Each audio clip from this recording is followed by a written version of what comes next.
Story teller চ্যানেলে সকল পৃথিবীবাসীকে স্বাগত।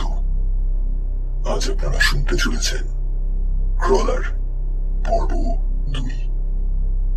আগের পর্বে যা ঘটেছে তা ছোট করে পুনরাবৃত্তি করার আগে সমস্ত শ্রোতা বন্ধুদের কাছে বিনীত অনুরোধ, আপনারা গল্পটি শোনার সময় কানে হেডফোন লাগিয়ে নিতে ভুলবেন না।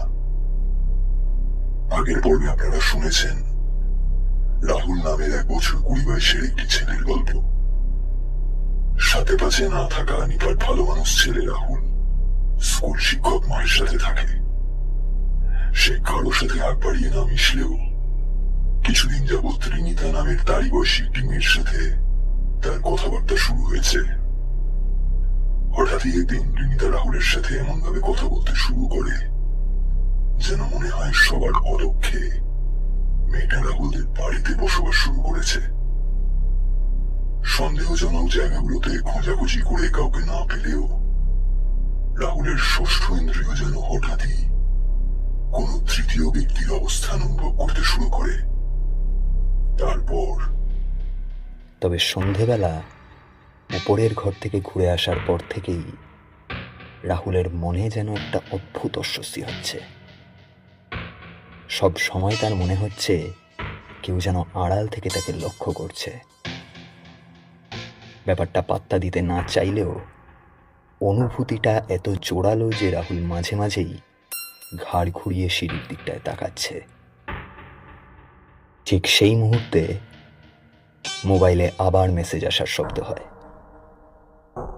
ফোনটা হাতে নিয়ে উপর থেকে নোটিফিকেশন বার নামিয়ে রাহুল দেখে সেই রিমিতাই আবার মেসেজ করেছে। তবে এবারে একটা ছবি। সাধারণত মেয়েটা যা বলার তা লিখেই পাঠায়।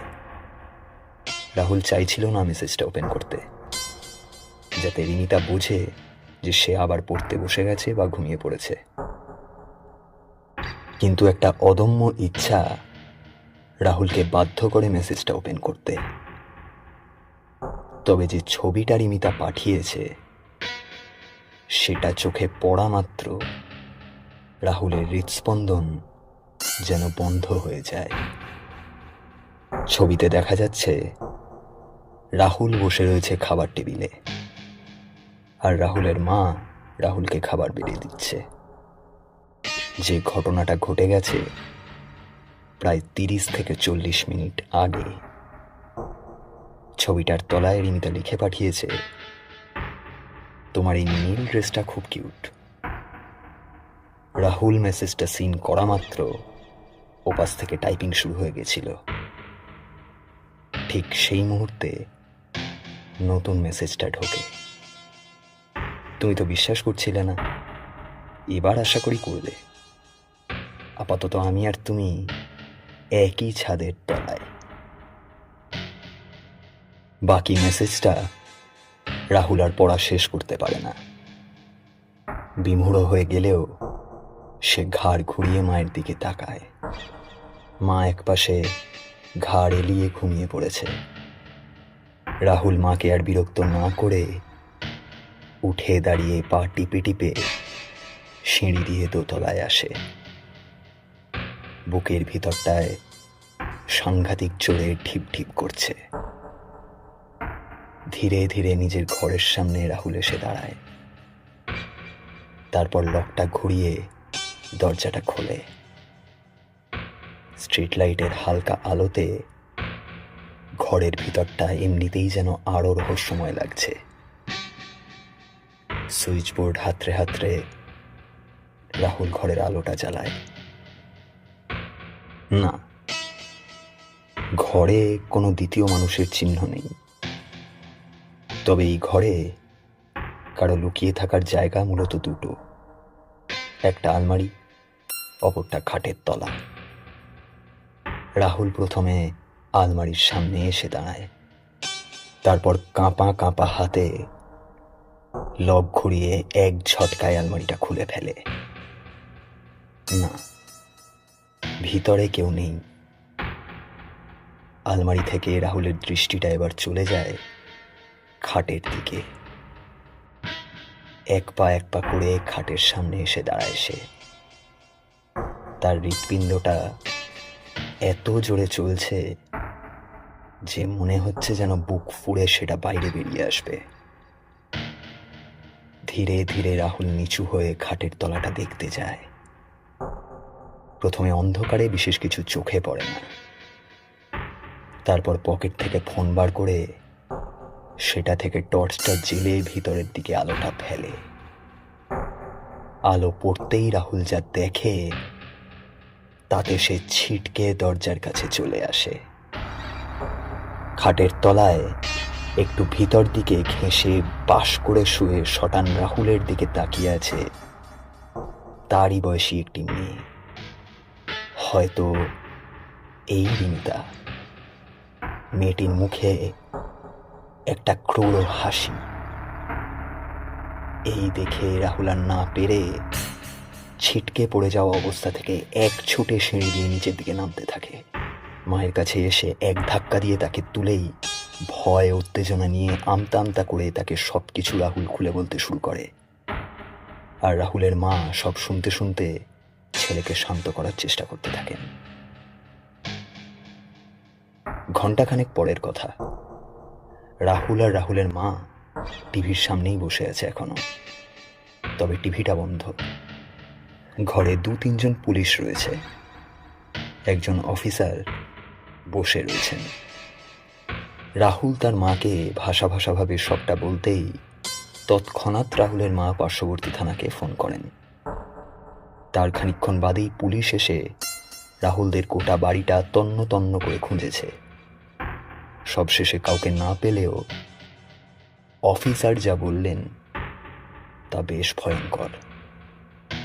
এতক্ষণ ধরে রাহুলদের গোটা বাড়ি খোঁজাখুঁজি করেও পুলিশ কোনো তৃতীয় পুরুষ বা নারীকে এ বাড়িতে পায়নি। তবে রাহুলের ফোনের ছবিটা এবং আরও কিছু প্রমাণ থেকে এটা বোঝা যায় যে গত সপ্তাহখানেক ধরে এই বাড়িতে কেউ একটা থাকছিল, যদিও তড়িঘড়ি তাকে এই আস্তানা ছাড়তে হয়েছে। যেহেতু এই বাড়ির অধিবাসীদের না জানিয়েই বসবাস চলছিল, তাই ধরে নেওয়া যায় যে বা যারা এখানে থাকছিল তাদের উদ্দেশ্য খুব একটা ভালো না। আপাতত রাহুলের সোশ্যাল মিডিয়ার মাধ্যমে এই রিমিতা নামক সন্দেহজনক অ্যাকাউন্টকে পুলিশ খুঁজে বার করার চেষ্টা করবে। তবে তারা সেটা নিয়ে খুব একটা আশাবাদী নয়। অতএব কি বা কারা কোন অসৎ উদ্দেশ্যে এই বাড়িতে থাকছিল তা শেষমেশ পরিষ্কার হয় না। পুলিশ রাহুল ও তার মাকে যথাসম্ভব সাবধানে থাকতে বলে। অফিসার আরও বলে যান যে কোনো রকম অসুবিধা হলেই যেন তাকে একবার ফোন করা হয়। পুলিশ চলে যাওয়ার পর রাহুলের মা জানায় তিনি যত তাড়াতাড়ি সম্ভব গোটা বাড়িতে সিসিটিভি ক্যামেরা লাগাবেন। সব মিটে যাওয়ার পর মাও শুয়ে পড়েছে। রাহুলও নিজের ঘরে এসে আর পড়াশোনা নিয়ে বসেনি। সে শোয়ার আগে ফোনটা নিয়ে একটু খুটখাট করছে। আজ যা সব হলো সে সবই তার মাথায় ঘুরছিল। ঠিক সেই মুহূর্তে ফোনে আবার একটা নোটিফিকেশন আসে। উপরের নোটিফিকেশন বারটা নামাতেই বুকটা কেঁপে যায় রাহুলের। কারণ এত সব কিছু হয়ে যাওয়ার পরেও সে দেখতে পাচ্ছে মেসেজটা পাঠিয়েছে রিমিতা, এবং শেষবারের মতোই সেটা আবার একটা ছবি।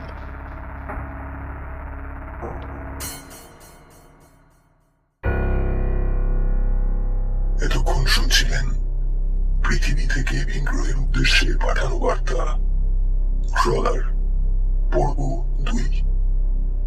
গল্পটা কেমন লাগলো এবং এই গল্পের কোনো পরবর্তী অধ্যায় যদি আপনারা শুনতে ইচ্ছুক হন তাহলে তা কমেন্ট করে আমাদের জানান। ভালো লেগে থাকলে আমাদের চ্যানেলটি লাইক ও সাবস্ক্রাইব করতে ভুলবেন না। আজ তাহলে এ পর্যন্তই।